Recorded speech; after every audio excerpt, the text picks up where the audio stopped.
gotta have this. I gotta have this. Gotta make this right. Okay. So I can make this like it's my own memory. Like I can't be like this is a story. I gotta make this my own. It's in my head. So okay. So the story goes. He had spider sense. No, I think he had spider sense. It was like he had spider sense. No, I thought he had spider sense. So I walk into the bathroom and.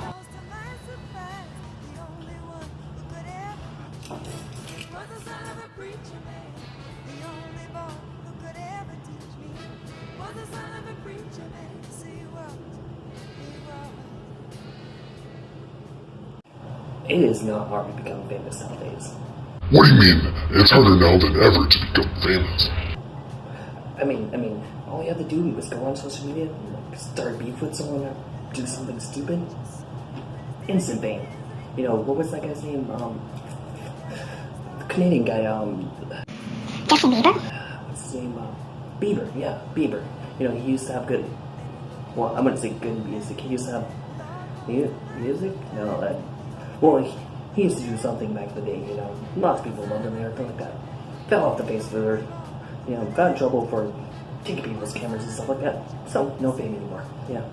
I guess, you know, people still ask for autograph maybe, still or something like that, but yeah, whatever, okay. So that's besides the point. So, besides that, so he got a beef on Twitter with Tom Cruise. And, well, I wouldn't really say it was a beef. It was, well, tells Tom Cruise to fight. And so then again, back in the news. So, no way it is hard to be famous nowadays. Just get on social media and challenge someone to beat a fight or whatever. You know, the real trick to it is to not challenge someone too famous. Like I get on my Twitter and I challenge Brad Pitt to fight, or I say something like that, or start a beef with Brad Pitt. No, he doesn't. He never hears it. He's never gonna respond, and especially to someone kind of. I mean, I'm not being in the Twitterverse, so yeah. I don't think Brad Pitt is going to respond to me. You know, maybe I start slow. Maybe I build up my way to getting to Twitter fandom, Twitter fame. Maybe I could pick a fight with, I don't know. Kirk Cameron? It doesn't start with him or something like that. You know, it's start beef.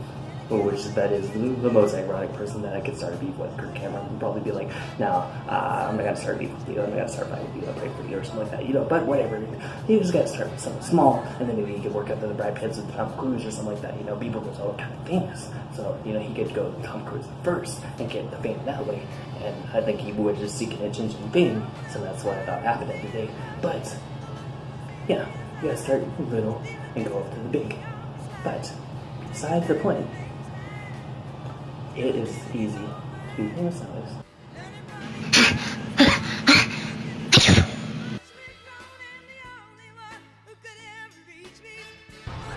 What the hell is wrong with you? You're not gonna say, bless you? I don't know. I do not feel the need to say bless you. Why do we feel like we have to go by some kind of like unknown rule book that we're gonna have to follow all these rules in society? Yeah, it's called polite society, Nicole. I don't think you know anything about that. You say it's part of polite society? Polite society? There is no polite society in the world today. You know, okay, I'll tell you a story. Tell you a story about polite society. So I was going to Walmart, you know. I don't like going to Walmart much because there's a lot of stuff that goes on in Walmart, you know.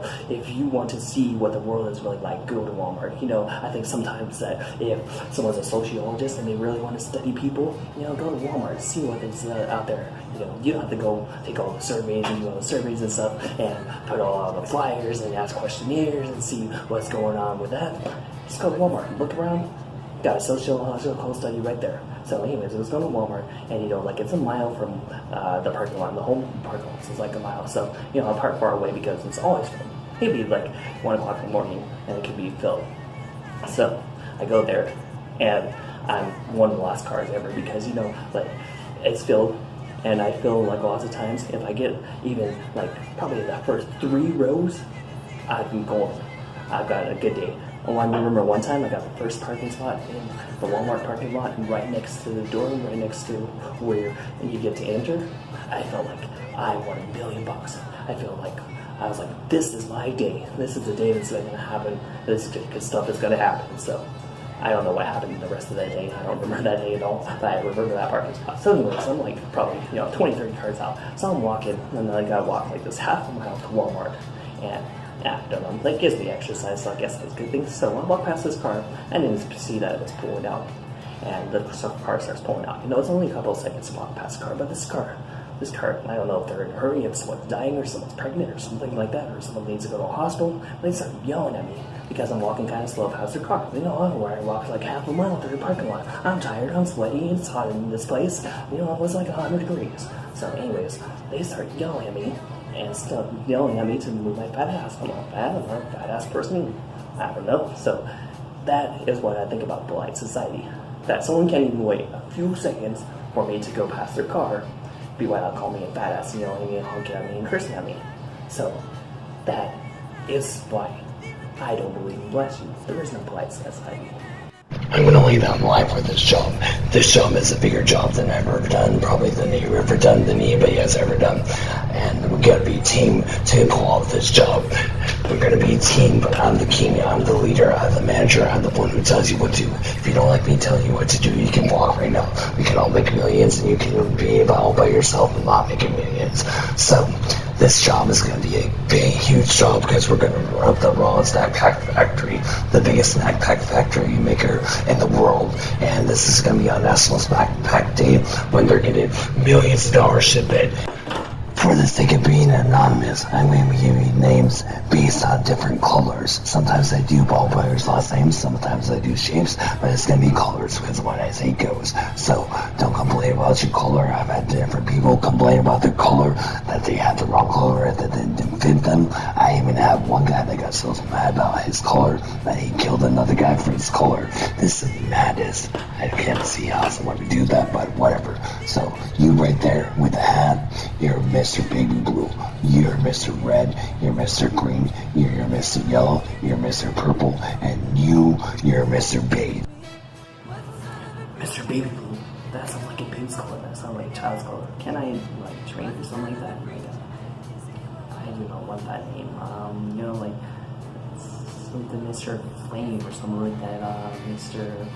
Red Orange. I used to like Red Orange when I was a kid. That was like my favorite crayon. I can be so rock Mr. Red Orange. You really dare to say that you have a stupid name that sounds like a baby's name because you're Baby Blue and Baby Blues are the colors of babies. You're going to really turn down millions of dollars because that's what you do. If you're arguing with me, you're turning down millions of dollars because what I say goes, and that's what goes.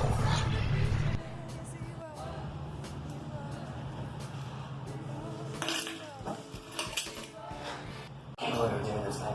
I decided to be undercover. I signed up to be the Agents of S.H.I.E.L.D. I want to be like the Avengers. I'm wearing the Spider-Man shirt right here. You see the Spider-Man shirt? This is what I want to do. I wanted to help out them. I didn't want to be undercover in some foreign use snack pack case or something like that. I don't know why they even picked me for this. I get where you're coming from, kid. A lot of us are in places where we never wanted to be. But you're the one who they picked. I know you wanted to be some kind of Avenger or something like that, some Agent of S.H.I.E.L.D. or help out the superheroes or something like that. But that's not going to happen.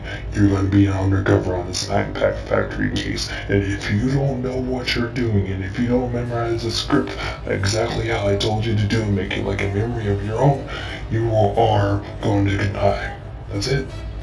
I don't know why they picked you for this. I heard you had some stuttering problems or something like that. You can't get out of a sentence without really stuttering or anything like that. And I ever heard you've been to some kind of speech class or something like that. But this is who they picked. They picked you. And you better memorize the script down to the detail. The devil's in the details. And that's what they're going to look for. If you don't know some kind of detail or something like that, then you're done. You're dead. I like you, kid. I think you're kind of impressive. I think you got the wit and the moxie that maybe get through this job if something goes wrong. But give me the over-the-top reason why I should consider you for this job and not some other loser. One day, we just done this big heist. Been a while, sweating like pigs. I don't know how we even got all the stuff we needed. So I needed to take late. We had just ran away from the cops and everything. I needed to take a leak. I wanted to like wash my face off a little bit, you know, get all the sweat off of me, just make me feel comfortable again, you know. I mean, you're always stressed from pulling off a big heist and everything like that, you know. A little comfort kind of hurt, you know. I get the sweat off of me, you know, get back in the car, go back to the hotel. So I walk into the bathroom, and what do I see? So I walk in the bathroom, it's surprisingly cool. It's nice in there, there's air conditioning, but then my eyes lock with an Avenger. Spider-Man was in there. I'm thinking, man, I just pulled out this big heist. You know, Spider-Man has spider sense. Like, just pulled up a heist. Maybe he can sense that maybe I'm in danger or something like that. So I look him in the eyes for a second. Then I do my business. He doesn't make a move or anything like that. Start washing my hands, look at myself in the mirror. And don't do anything no abnormal. Just normal stuff. Wash my arms a little bit, get the sweat off of me, make it seem like I don't have anything to do with any kind of heist I just did. You know, I heard people sometimes could smell fear. I didn't fear at all. I didn't sweat fear. I didn't have any kind of fear, any fear pheromones or anything like that. So I just washed myself normally like I would, you know, like just get a little comfy, just cool off a little bit. You know, I can turn to Spider-Man again. I'd be like, hey, Spider-Man, thanks for the good work you do. He was like, thank you. I don't get that enough from people. Turn out the door, walk away.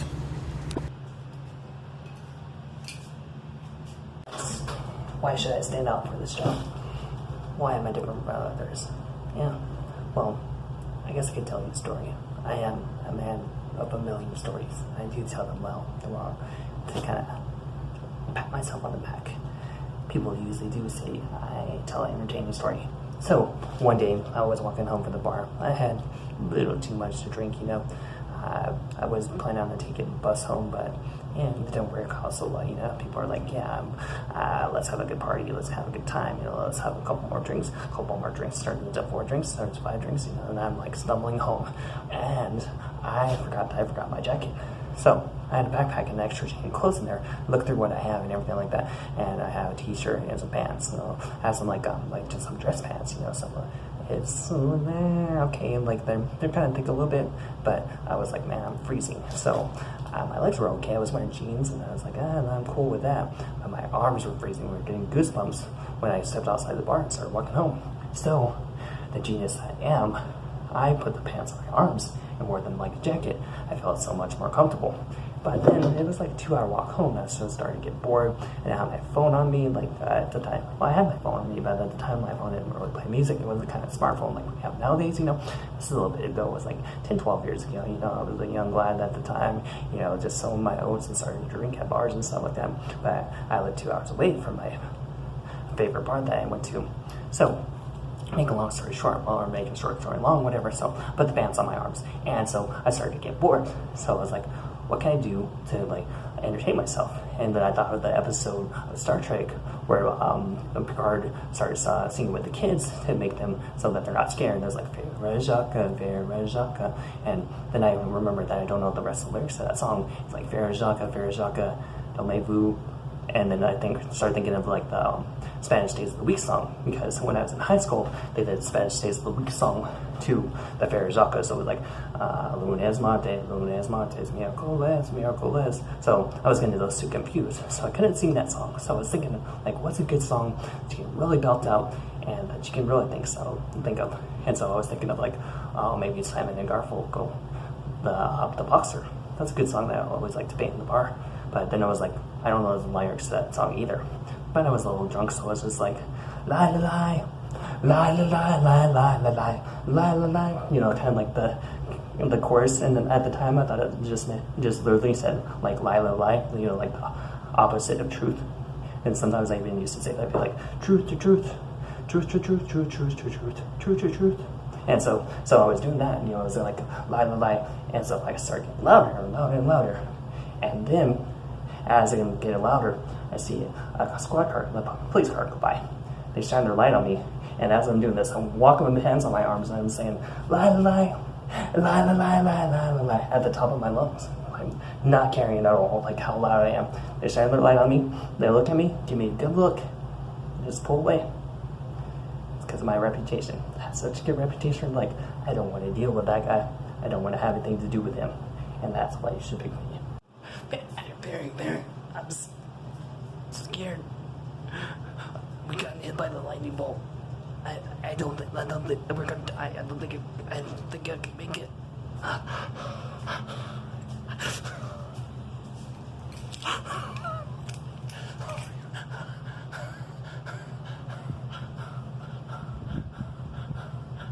Okay. Kid, tell me you know you're not gonna die today. There's no way you're gonna die just because you got hit by a Titan's lightning bolt. I got hit too, but it's gonna be okay. There's no way anybody's dying today. Except for all our partners out there. I don't know what happened. I don't know why Mr. Baby Blue started shooting. There was no problems. He just started shooting for no reason. He shot everybody up. And then the Avengers come. I don't know how the Avengers got there so fast, but they came, and I think all our partners are dead. Why would Mr. Baby Blue do that? I don't know, but we're gonna be okay. That's what matters.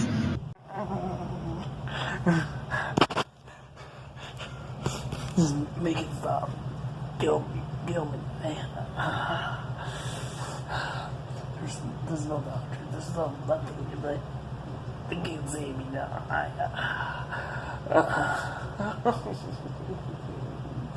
Why did I get myself?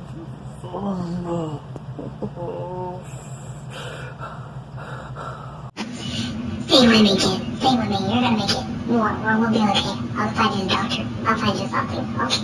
Just stay with me, kid. All for killers. If that Mr. Baby Blue over there, has he been over here the whole time? Has he been here even before us? And what he brought an Avenger with him? What is he gonna do? What's your problem, Mr. Baby Blue? Why did you start shooting like that? Why would you do anything like that? You're crazy. Oh my gosh. You got us all. You got all the other people killed, and possibly us. No, we're gonna survive. But why would you do something like that? That was some grade A 100% chaos, wasn't it? Yeah. I see that you don't think that all the bam bam bam was funny. Hey, it's okay. It's like one of those dad jokes, or something like that. It's kind of funny, but it doesn't work for everybody. But talking about crazy things is some of the best stories, and I am the man of a million stories. If I pat myself on the back, I was just looking for another story. Oh yeah, I forgot. Almost forgot. Barry, is it? Yeah. What was your name before you were Mr. Red or something like that? One of those. I don't know. I didn't really keep up with the names. That Mr. Baby Boo that really hit me the hard. I didn't really like it. So yeah, I'll call you Barry. Yeah, let's do away with those color names. It's serious now. It's serious time. So let me just tell you, if I were you, I wouldn't be hanging out with Cop. Yeah. Mr. Page or whatever, yeah. I knew you were a cop. I just wanted to see how it all play out. There is no way this kid can come. He got hit by Thor's electric bolt just like I did. He's dying there, for God's sake. You think I'm eliminate a cop with a lightning bolt? There's no way. This can't be possible. You're lying. You're a damn lie. Very.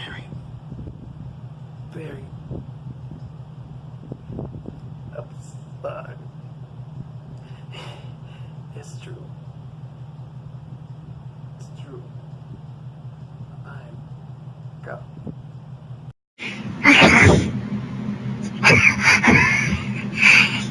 You're this damn cop. You set us all up. Damn you. You got our partners killed. Got us hit by a lightning bolt. You set us up. Damn you.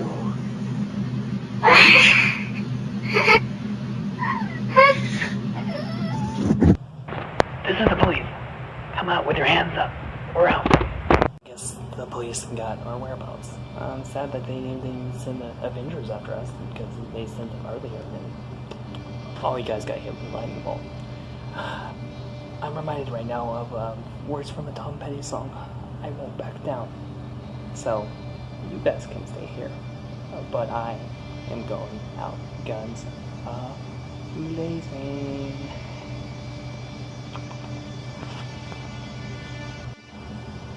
Though I did forget, I had one more thing to take care of before I go take on all of the LAPD task force that is after us.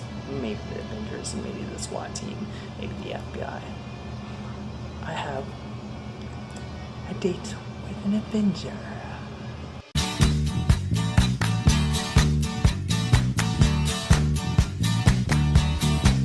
Well, I don't know why I came here tonight. I got the feeling that something ain't right. I'm so scared in case I fall off my chair, and I'm wondering how I'll get down the stairs. Clowns to the left of me, jokers to the right. Here I am, stuck in the middle with you. Yes, I'm stuck in the middle with you, and I'm wondering what it is I should do. It's so hard to keep the smile from my